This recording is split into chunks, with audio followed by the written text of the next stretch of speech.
Alright, welcome back.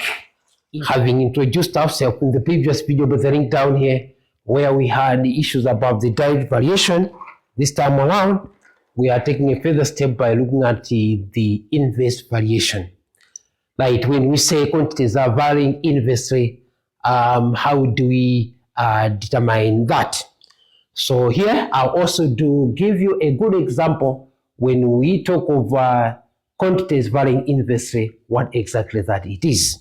But first, let us get reminded about what it is there about the direct, so that we have to see the differences between the two types of variations, inverse and direct. So because what matters most here is the determination of a particular equation, that's the proportionality equation that controls the quantities in all the type of variation we're going to discuss.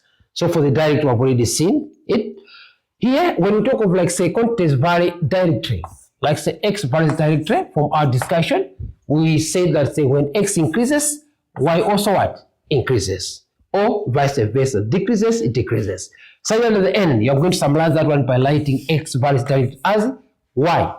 The equation of which that controls the two quantities in the variation, that is directly, comes in like x is equal to k times what? Times y, where a constant is always a k. Now, but in this case, try to at least first of all have a picture of what it is about the direct in terms of the statement and also the equation. In the inverse, a statement that we're going to use to present the definition of the inverse is a little bit different from the direct.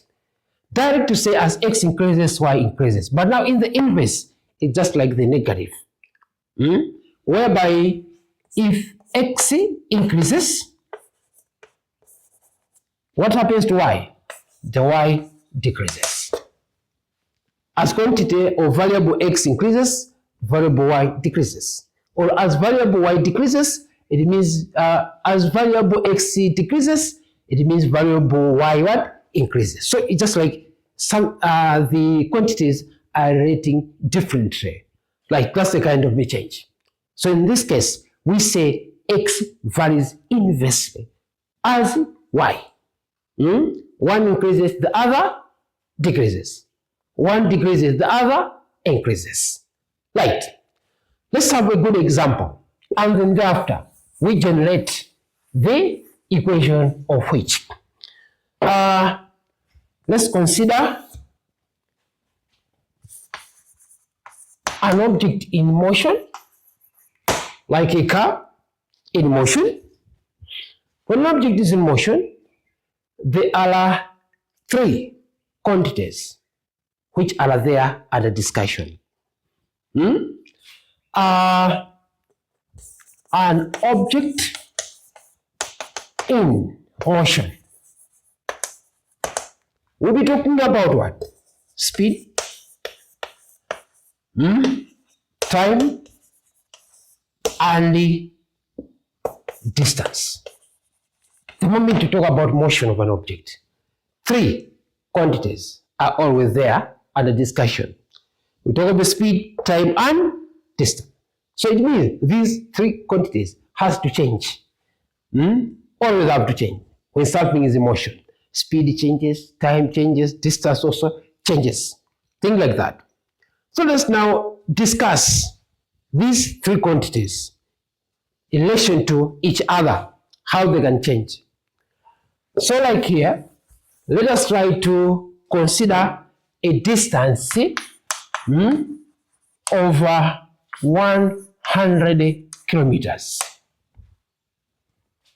It means here, let us consider maybe an object is going to travel or to move a distance of 100 kilometers. And the object will be covering that distance of 100 kilometers. In our case, let us have a study of what happens to talk of the speed and the time that is used to cover that particular distance.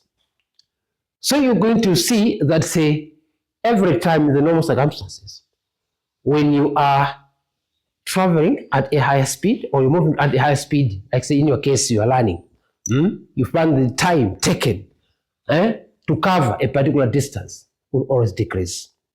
Compare with somebody who is just walking. That person is going to take a lot of time. Select, for example, much that we know how to calculate any one of those quantities given distance by what we have been introduced in primary school to say, if we talk of maybe I need to work out the value of the time given speed, we are there to calculate time by dividing distance by what? Speed. So here, suppose the speed I can use to move, let me just take this, it's I, myself who is there covering that particular distance by my vehicle. You'll be able to tell that, say, if I take the speed of 20 kilometers per hour, the time that I can take to cover a distance of 100 kilometers, it will be what? You'll be there going to talk of the 100 divided by 20. And the time taken in this case is 5 hours. The formula tells us the time is equal to distance divided by speed. So if I'm traveling at 20 kilometers per hour on the distance of 100 kilometers, time I can take there is 5 hours. What if I increase the speed to 50 kilometers per hour? Let's see what will happen to the change in time. I don't think we're going to take what? 5 hours again. So what I'll have here, it'll be like 100 at the distance. That has to be divided by speed, which is 50. The result that I'll get is what? It's a 2. So it means for the 50 kilometers per hour coverage, it means I have to take 2 hours. But when I use 20 kilometers per hour, time taken here is 5 hours. What if I maximize the speed to 100 kilometers per hour, equivalent to the distance covered, to be covered? 100 kilometers per hour at the speed.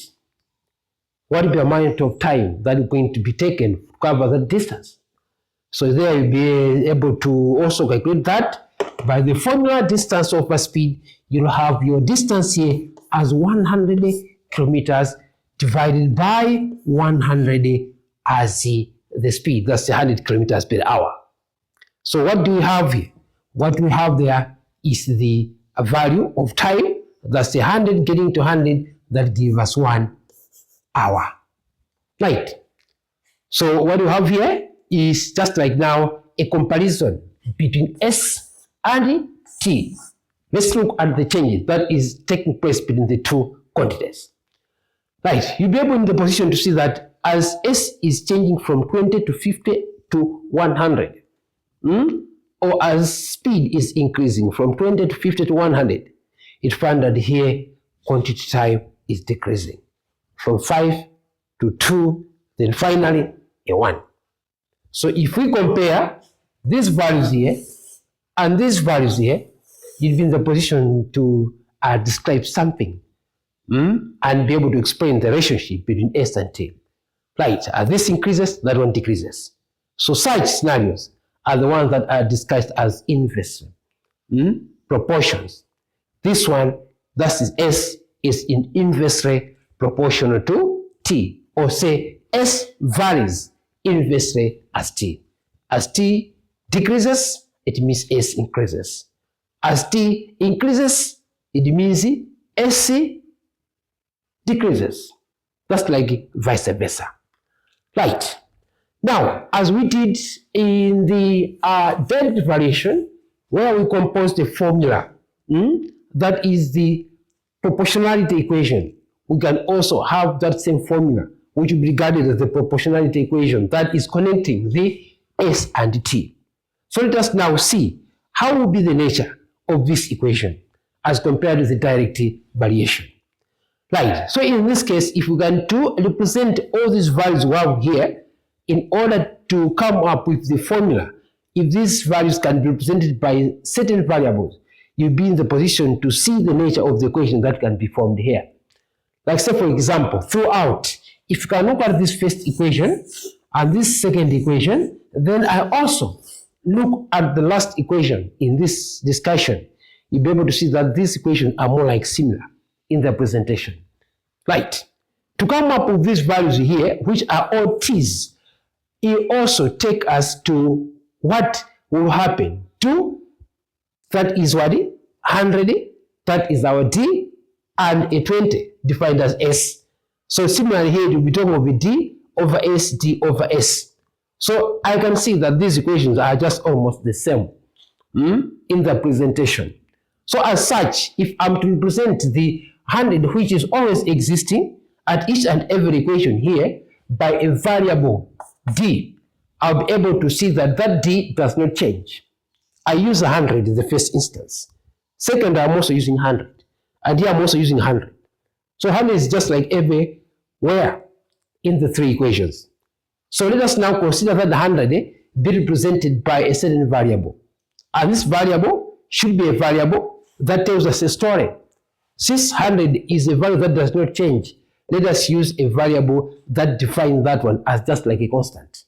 So since earlier we have used the K, so let us now delight this 100 by a variable K. So instead of having 100 over 20, 100 over 50, 100 over 100, let us have it as K over, let me write here, it will be now K over 20, 50, 100.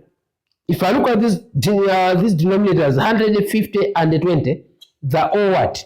Defining a variable S, which is speed. So it's just like K over speed, K over speed, K over speed. And let speed be represented by S. So which means in this case we have K over S, that gives us what? 5, 2, 1. Where 5, 2, and 1 are time. So which means here we have got a T. To tell us the story that say if I would like to find the value of T, I have to divide K by S.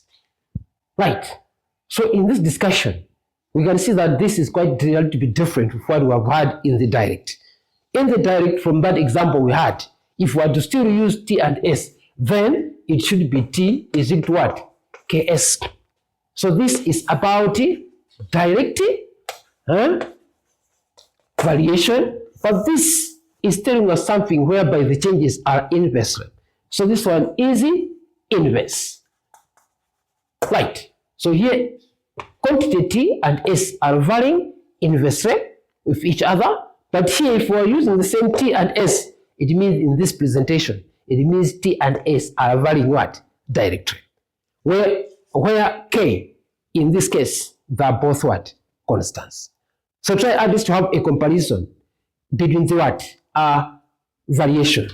How do I present the equation for the proportionality in the direct variation, and what about the inverse? So here it's more like a fraction has to be obtained, but here there's no fraction that is being obtained. And we know where these ones are coming from. It's because of the system of the change. As one increases, the other decreases, a fraction is obtained. But here as one is increasing, the other one is increasing, there's no fraction that is being obtained. Right. So I have hope that you are able to grasp this, what we're discussing here, very well, and be there going to compare the variations. Right, so here in this formula, what is happening between T and S controlled by a constant K, we are there going to bring some kind of what conclusion and some statements to describe that relationship. So here we say in the formula,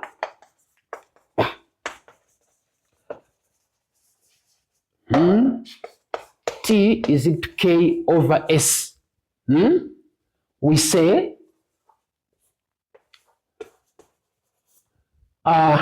T varies inversely.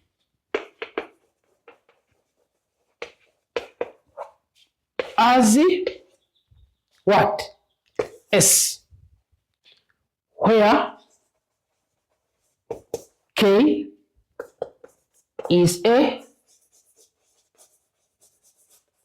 constant.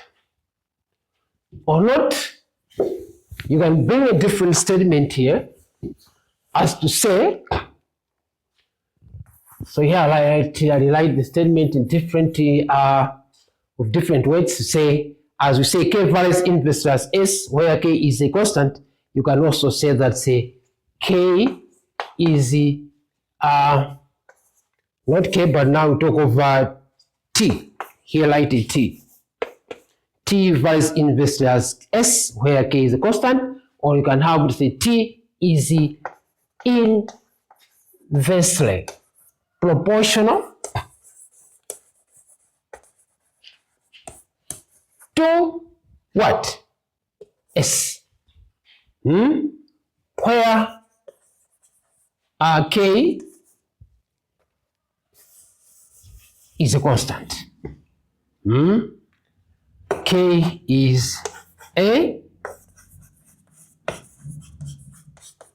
constant. That's how it goes. So briefly written as we have had in the word in the direct. So you can have this one again, say briefly written as you write this one as like T varies 1 over S. Like it's more like a fraction of some kind. So when quantities are varying inversely, this is the proposal, this is the presentation of the statement in brief. So it means that K will always be multiplied by 1 over S, the K will always be on top to formulate a formula which would be like T is equal to what? Ks. Right, so that's it about the inverse variation, and you can have several examples attached. Right, so come up with some in physics, identify some quantities that can vary inversely, compare with the quantities that can vary directly, right, and present everything as we have just done here. Right, so let us now also have one example that have to help us to calculate the value of the constant. I already mentioned that the constant is very, very paramount when we are talking about the what? The relationship amongst the quantities. The same what happens in the direct is also true about the inverse. So let us have this example and see how we can obtain the what? The constant of proportionality. Right? So in the inverse, are we going to have different issues? Or things are most like similar what is happening in the what? In the direct.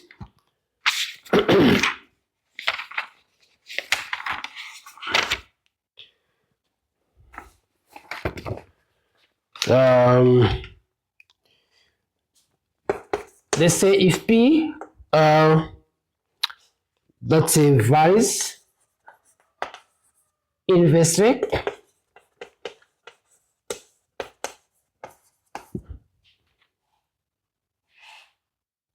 as Q, and that is P is equal to 4 when Q is equal to what? Q is equal to 6. Find 1, the constant, and 2, the equation of proportionality. Right. P varies inversely as Q, and P is 4 when Q is 6. Find the constant T, and then find the equation of proportionality. Right. So by this, you can be able to see that the problems in the variation, they just sound similarly, but the approach matters. You need to detect, am I handling problems about the inverse or direct? But the presentation of the questions are just almost the same, because here we are discussing and focusing much on the changes of the quantities. So how does one quantity change? That one is changing, how does it affect the other quantity? That's it. So you should expect problems to be more like similar, but the approach differs in the way these quantities vary with each other. So this is more like what we have had in the direct, but now how we're going to approach this one, we're going to handle it in that mechanism of the inverse variation. So what you do here is the same as we did in the direct. You need to at least bring the statement in brief by using a symbol, like say if we're told that P varies inversely as Q. So you summarize that statement as P, your symbol comes in, but you not write a Q. That tells the story that the relationship there is direct. But now, by what we have just been introduced, I expect you to connect the P and the Q. You should write 1 over Q, right? Because it's more like the inverse of the fraction on the other side. So P varies inversely as Q. But if I write P like this, that tells me P varies directly as Q. So let's try to differentiate the presentation of the statements. Right, now, if I would need to work out the value of a P or a Q, what is it that I need? Definitely an equation which is defined as proportionality equation has to be obtained. So this equation, by what we have just discussed, the equation coming as P is equal to, a constant has to be introduced, should be P equal to K over Q. Right, so the K, as you remember, from that one can be like the 100, which is the distance, divided by speed. It goes like that to obtain the time. Right, so what is K? You write here to say where a K is constant, just like that. So let's find the value of the constant, in this case, by 1. So to find the constant, we need to know the value of a P, and we also need to know the value of a Q. In the question here, we are told that P is 4, Q is 6. So let us now capitalize on the values, the two values, 4 and 6, to find the value of a K. Right, so here what we have is just like when P is equal to 4, our K, not a K, but Q is equal to 6. Then we are there going to substitute these two values in that equation, like this, where this P, write a 4, and where this Q, we're going to write a 6, like this. So to find the value of a K, we have to multiply both sides by the denominator 6. So here multiplied by 6, then multiplied by 6. Here we get 24. Here 6 cancels 6, and the value is what? Is a K. So it means our constant of proportionality in this term is 24. Right. As such, we can use the K now to have a complete proportionality equation, which is represented at this point, at that stage, like P is equal to K over Q. So instead of writing P is equal to K over Q, we are going to substitute for K and write 24 there. So it's P is equal to 24 over Q. Right. So by 2, you have it to say, therefore, proportionality equation will be equal to P equal to, where there is K, we'll write 24, and down for Q there, we'll just write a Q. Just like that. Right, so that's it about what we need to know in the inverse variation. Not all that hectic, more similar what is happening in the direct. So if you master one variation, take it by that, but what is more important here, try to at least differentiate the presentation of the equations.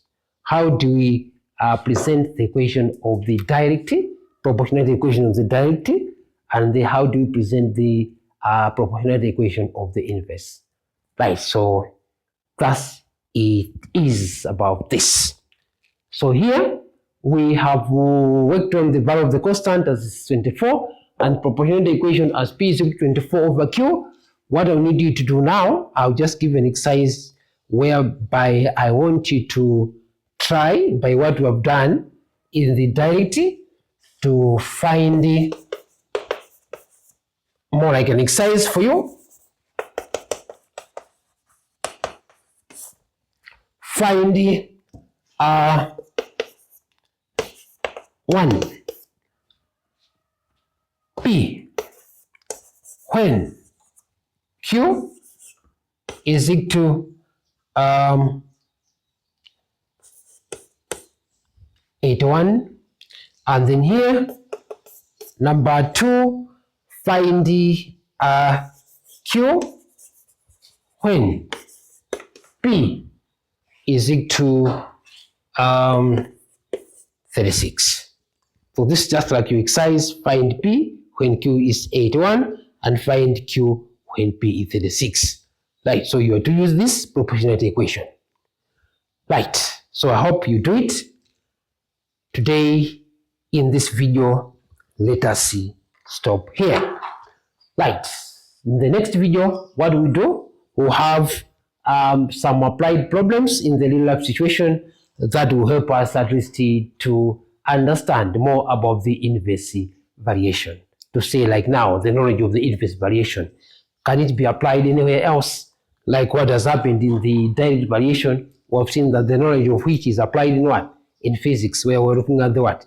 Motion of an object, light versus the resistance. So here, where else is this knowledge applied? So in the next video, we're going to look at only 2 problems that will help us understand the issues about the inverse variation.